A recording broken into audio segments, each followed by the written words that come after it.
I think some of it is politically motivated. Look at where you're at now versus where you were 4 years ago, and you'll realize you are much better off than Trump as president. That's right. Look at her. She's 23 years old. Look at what 4 years of Brandon's regime has done to my beautiful daughter.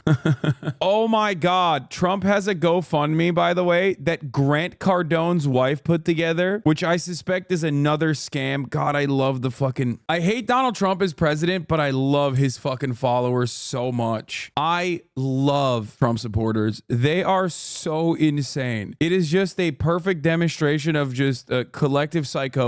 They have duped themselves into believing all of the most nonsensical positions. Like, there is nothing funnier to me. The judges and prosecutors that were dealing with me are essentially all the same, different wrappings, tone, manner, but always the same coordinated and overly nasty result. They are nasty. They don't have that available cash. I've read in several different articles that he has a substantial sum of cash.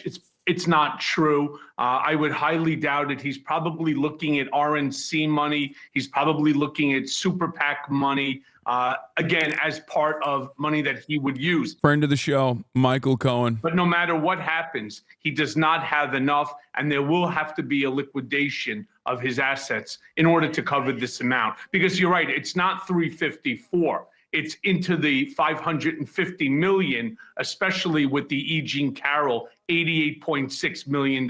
Yeah, that part is even funnier. The fact that, like, he did not need another legal case at all, and yet he said, no, I'll take it. Just no reason to get caught in a second defamation suit by straight up doing the same exact defamation that you did less than 12 hours after the first defamation suit awards trial concluded. That's what he did. He did not have to do it at all. The E. Jean Carroll thing is another 88 million that he did not have to pay at all. And yet he just did it. And I don't know, like, what the tactic is here. Like, I guess if you're president, like, I think he's just basically saying, like, I'm inevitably going to be the president because the Brandon team is weak. You know, Joe Biden is weak. And when I'm president, I'll just like make it all go away, I think. A little bit of managed democracy. I just hope he doesn't get 5 years to pay it off, etc. Brother, what are you talking about? I don't think he's going to pay a single dime of any of these things. I don't think the civil thing he's going to pay. I don't think the civil thing he's going to pay for at all. H. Bizzle, Hassan, did you see my resub yesterday? 1 month, a little 5 year straight, baby. Also, no one should trust Michael Cohen. That dude was knee deep in the Trump crimes, and no one should believe the oxygen he breathes. H. Bizzle, right around election time, our one DNC operative finally comes back, okay? God, dude, tier 1 subscriber for 59 months. He's the only liberal I respect. Why is he the only liberal I respect? Well, because he actually gets paid. He has the pay stubs. When I ask all of these like little LARPing heads online that make like the most idiotic statements about Joe Biden, about how like, I guess you want Donald Trump to win. Like, he is the only motherfucker who actually has pay stubs. Okay. He doesn't care about America. He's out there hawking sneakers. He's out there hawking whatever he can, grifting off the poorest of Americans. Think about who's supporting Donald Trump and the use of his Trump's legal troubles are one thing. I don't really care about Michael Cohen personally talking about all this shit, but like so many of Trump's issues could be just absolutely avoided if he was just not up all the time, or if he was just like relatively competent in doing the crimes, which is why it's ironic that his former lawyer who helped him do all of those crimes is on television on him about how shitty he is at doing the crimes. It's like, bro, you're literally the accomplice. I guess in many ways it's like the best person to talk about it, but you are his bag man. You did it for years. Half of the stuff that he's up for, you were involved in. Like, the only reason why I assume he's like kind of free of further prosecution is because he did his time for another crime that he was involved with. But it is pretty funny. I genuinely don't know what happens. I don't know what happens here. I don't know how he will recover from this. Trump, I mean, I don't understand it. Like, I don't know what the goal is here. Like, the $88 million thing was so crazy. The $88 million thing was so crazy because it just did not need to happen at all. Like, it was 3 seconds of glow voting on CNN that cost him $88 additional million. Now, obviously, that's a civil trial. So, like, the mechanism of pushback there with like appeals, like, you can basically hold that up in paperwork hell for many, many years, right? But this is a civil fraud case, and the state is involved. So I don't know what's gonna happen. I don't know what's gonna happen here. Like, I feel like you can still try to hold this up. You can still try to hold this up in the courts, you know, get your appeals in, and you know, push it back. But I suspect that if he's not president, there will definitely be a lot of pressure points to ensure that he at least, like, some level of payment must happen. I hope, especially because, like, can't the state basically seize his assets or I was going to say put a lien on his, garnish his wages. I actually think the main impact of this will be opening him up to the IRS audits and investigations. As far as like Trump's legal troubles goes, though, the obviously really damaging one is the Georgia one. One, because it's televised. Two, and that will like consistently remind people that he's like a criminal, especially because that's like Trump's weakest area. Trump's biggest weakness is that he is a crook and a destabilizing force to American democracy for, you know, the liberal boomers that care about that sort of thing, who would be independent or moderate, right? Like, that's a huge deal. That's what, you know, pushed Biden's carcass over the finish line. No, Americans do care about that. Voting Americans do care about that sort of thing. You are a jaded Zoomer or a jaded millennial. We don't care about that sort of thing because we have a very critical approach to American politics. We understand that it's a uniparty fake duopoly, but most boomer libs who vote like it's their only passion in life, they give a fuck about American democracy. They care about things such as being embarrassed on the global stage. So ultimately, these are the things that matter. And one of the greatest ways to get boomers to recognize that Trump is a massive fucking crook and a destabilizing force for American democracy, if you believe in that sort of thing, is absolutely having a televised trial where all of his crimes are constantly on television. It's like if Biden was forced to like do cardio on camera every day, okay, while also simultaneously like reciting American political history or something. It would literally it's the equivalent. This is the equivalent of Biden having to do 5-hour depositions on camera where he has to like remember his son and when he died. Yeah, he'd actually be decent at cardio,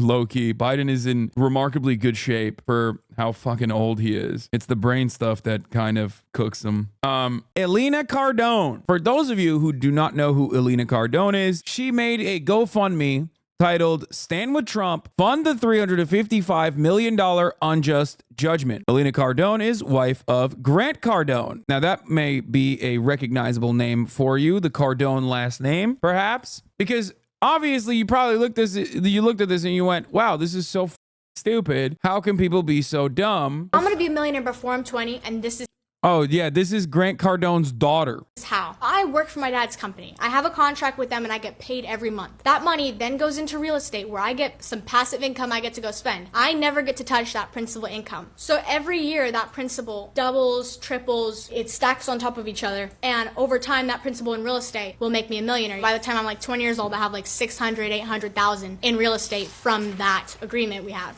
I'll bonus her for stuff that she does. One of these TikToks goes to 10 million. I'm gonna give her a $10,000 bonus. That 10,000 goes by. I love that this is presented to people as though this is like good financial advice. And the advice literally is have a father who is a multimillionaire. That's awesome. That's sick, man. I love the brilliance here being presented, which is have a dad in real estate that like gives you some of the fake money in that real estate. Like, what does she do to get to that point? Says you, yeah.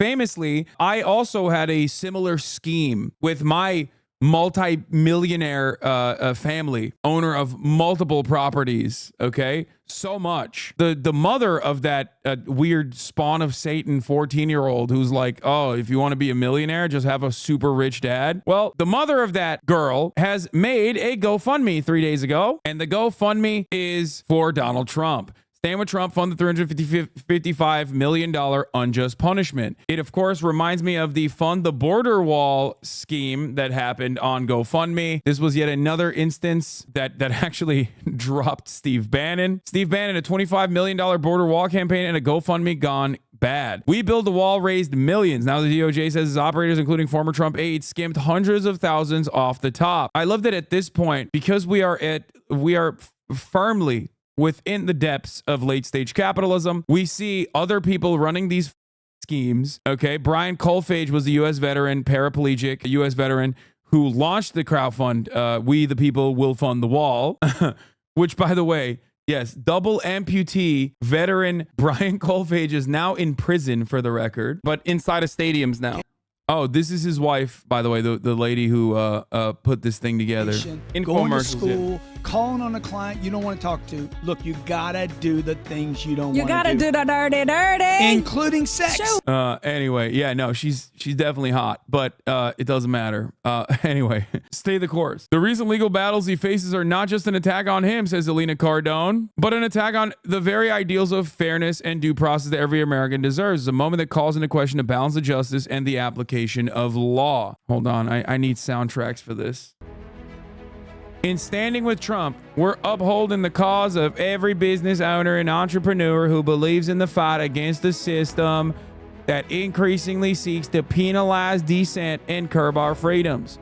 The fact that a business owner did a loan with a bank, never defaulted, nor missed a payment, pays back the loan with interest and caused no financial damage to anyone, yet the government overreaches and slaps a business owner with a $355 million ruling should terrify all business owners and entrepreneurs. Now, more than ever, it is time for business owners and entrepreneurs to unite, to show our collective strength and resolve. Let's stand with Trump to ensure that justice prevails and that we continue to fight for a country that respects freedom, honors courage, and rewards the unwavering spirit of its people. Now, of course, if you're thinking like, who the would be falling for this scam? Get out of here. Oh, that's right. 9.9 thousand people have, and they've raised $500,000 already. Refresh. Oh, never mind. Since the time I showed it on stream, platforming this wonderful patriotic GoFundMe to my audience of small business owners, it actually has increased. Now they have raised $515,000 towards their goal of $355 million. The power of this community is unmatched once again. We're doing the damn thing. I'm so proud of you guys. Check out the first donor, Lisa Copeland. Learn from Lisa. Join the art of the big sell. Build a movement, build an empire. Stop selling, start mobilizing. Become unapologetically fierce 365 days a year. Crush sales records. Bro, Lisa Copeland straight up has that haircut that is absolutely calling the cops when they see a 12-year-old black girl selling Girl Scout cookies. This is the final boss of Karens. You have a little bit of melanin in your system, okay, and you're walking down the street, Dark Souls boss music starts playing when you see her. This is like, oh my God. Here's an account that's tracking Trump's legal debt. Donald Trump now owes $537,106,776 to pay court orders and interest. $87,502 in interest was added today.